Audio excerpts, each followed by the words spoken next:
I'm Dario Nardi, PhD, and I've been doing brain imaging for the past 10 years. EEG, or electroencephalogram, measures voltage on the surface of the skull, and it magnifies that about 50,000 times. It's been around for half a century, actually more than that, very well understood, and it allows us to peer inside the neocortex, or new brain, noticing what's going on, what are the voltage fluctuations. And voltage is a great measure of the amount of activity that might be in your prefrontal region, in your occipital region as you look at something, in your forward temporal regions as you're, say, listening to music or speaking. We have a good idea of the functional benefits of each of these regions, as well as some overall patterns that we might see. So EEG reveals those patterns as well. Name is Sky David.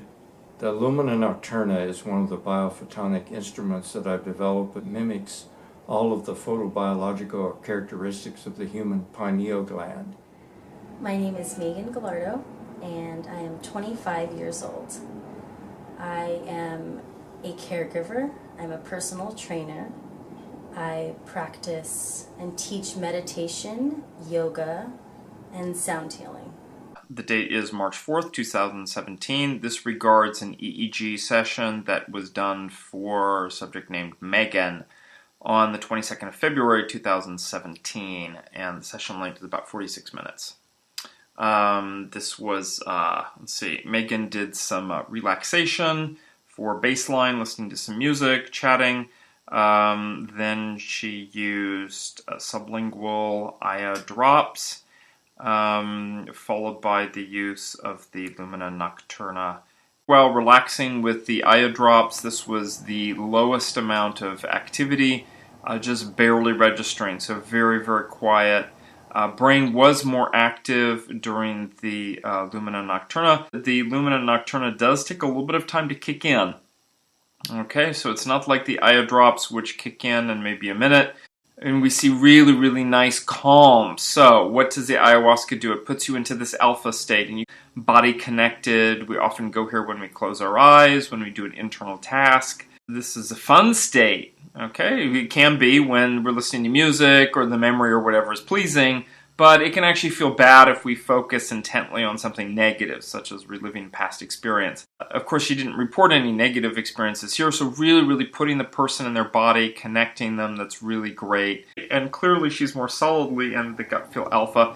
She's there, it looks like 95% of the time, rather than, say, the 70% that she was, maybe even less than that, 50% before. Then she started with the LUMINA NOCTURNA. There's a relaxation phase sort of right at the beginning, and then not at all. So between around 2300 and 2700 seconds, the activity is like normal, everyday kind of activity. And then, wow, it goes into a 16 hertz frequency, very, very solid. So she is in this busy beta. Beta is associated with dopamine release. So the mind is thinking and it's working, but it's doing routine kind of stuff. So very, very interesting what this might be.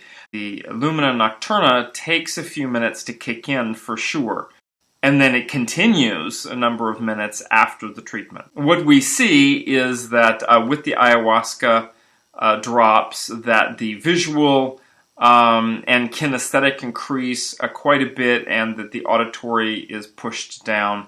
That's nice. People engage in a lot of self-talk, talking, that kind of thing, so just naturally we'd hope that that would be the result, at the very least.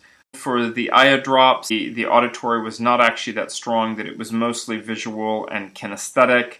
Basically, kinesthetic is just that body-connected state. I'm talking about skills here that are based on body connection. For you, Megan, that's like the moment you started, you really, you like dropped into it immediately, and you stayed there for... Also, it's the interesting thing that during your session, your brain activity became very synchronized. Certainly as we got towards like the last 5 or 10 minutes, it became very, very steady and deep, and would hold that. So, what we see is this pattern where it's induced to be very visual in a right brain kind of way, and suppression of the left executive region, that sort of goal-focused decision-making is suppressed. More body connection. But when the machine was turned off, right away we saw this immediate shift back to what's called more theta, or disassociated activity, whereas before during the session you had more alpha body connected activity. It brought me back to that day of reacquainting myself with the spirit that is so present in you that sometimes you just forget. It's like a mom. It feels like a mom to me, and I didn't grow up with a mom, so to recognize that feeling in myself of being loved, being held and nurtured is a really great experience. So although I didn't grow up with a mom, that spirit has a very comforting feeling for me. So great.